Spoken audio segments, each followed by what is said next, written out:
Jy ken duiker en bokkie en spikkels en vlekkie, oortjies en vlooitjie en blitsie en bekkie.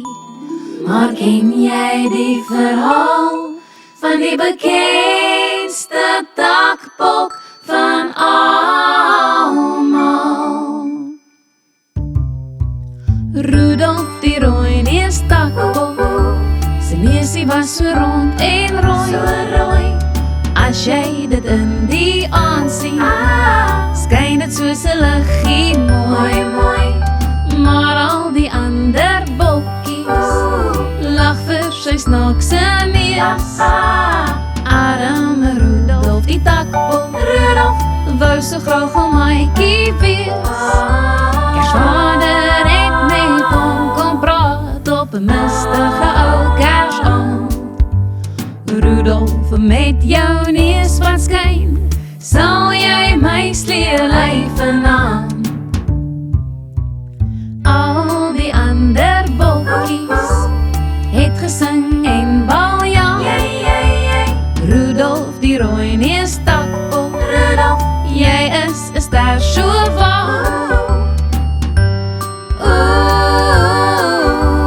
Rudolf, ja,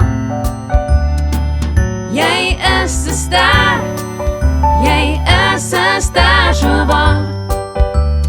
Rudolf die rooi-neus takbok, sy neusie was so rond en rooi. As jy dit in die aand sien, skyn dit soos 'n liggie mooi. Maar al die ander bokkies lag vir sy snaakse neus.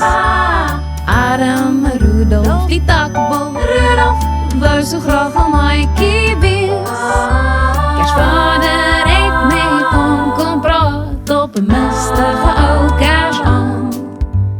Rudolf, met jou neus wat skyn, sal jy my slee lei vanaand. Al die ander bokkies het gesing en baljang. Rudolf die rooi-neus takbok, jy is 'n ster